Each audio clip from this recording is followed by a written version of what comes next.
We really do have that potential to make history, to have the first female president and vice president in the Senate chambers, so kind of just like the icing on the cake. Being a dual female ticket has kind of been the icing on the cake. Miranda's saying it's the icing on the cake. Like I said, it's kind of the icing on the cake.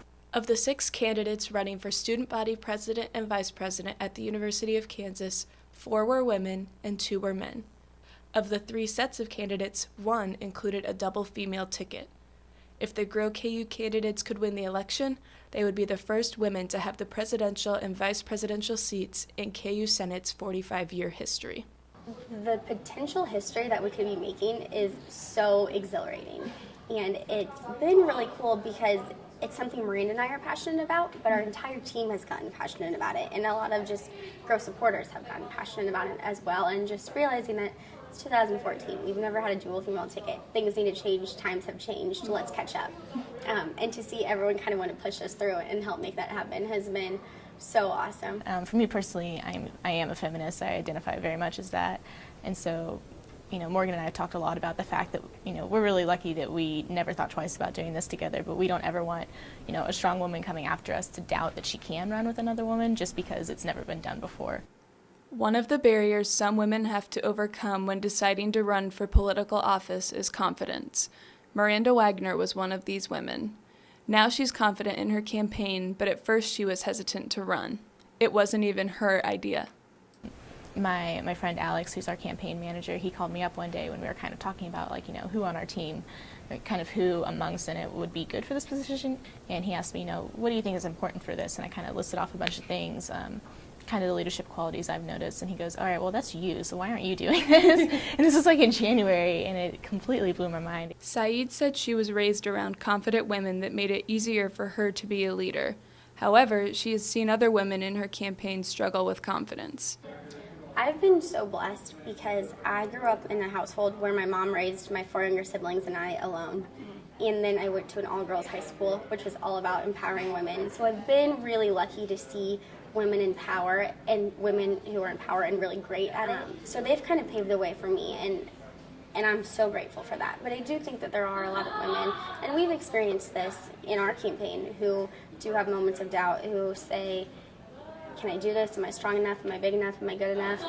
She said the image of confident women has made being confident a struggle. One of the more difficult things, I think, for Miranda and I is balancing being assertive, because I think that sometimes being assertive, you get called mean names that aren't necessarily true. But I think that men get away with that a little bit more because they're expected to be. And so making sure that you can get your point across as a woman, but also maintain that balance, and that it's tough, but we've worked through it. Caitlin Klein stepped out of her shell to campaign for Grow KU, and she said the result has been hearing more students' voices. I've met so many students in the past 2 days, and I'm not very outgoing, but this opportunity has been really great, and I want to make sure students' voices are heard, regardless of whether they care about Senate or want to get involved. They still have a voice about things that are going on campus. Saeed said that being women and the minority in politics helps her better understand and serve underrepresented groups. As women in politics, we are the minority, and realizing that there are a lot of minority entities and misrepresented or underrepresented groups on campus, and so making sure that their voices are heard as well. And I think that Miranda and I can kind of directly relate to that because of this women in politics kind of stigma. Yeah.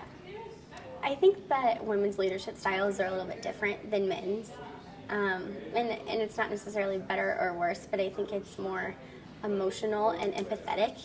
And I think that's maybe a touch that has been missing from students in it for quite some time.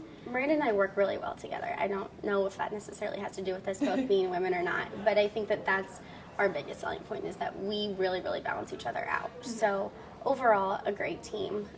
And I think just, both being women and that dual female ticket is totally an added bonus.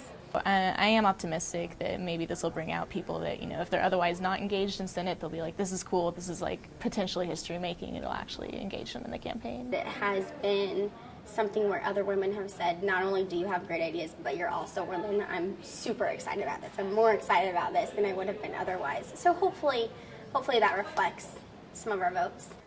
If 2 women do it, it's it's not going to be a barrier anymore. Morgan Said and Miranda Wagner took office on May 7th, but not without controversy. In the 2014 KU Student Senate election, the candidates with the most votes lost. While Jayhawkers candidates Mackenzie Oatman and Mitchell Cota won 61.4% of the votes, the Grow KU candidates won the offices with only half as many votes, 31.6% of the votes. Because of campaign violations, the Jayhawkers candidates were disqualified from the election. Students have debated what's right and filed multiple complaints, but Said and Wagner did take office. We in the student senate offices still talk about senates from 10 years ago and 15 years ago, and so hopefully, in 10 or 15 years they can, look back at us and say they paved the way for all of these other women.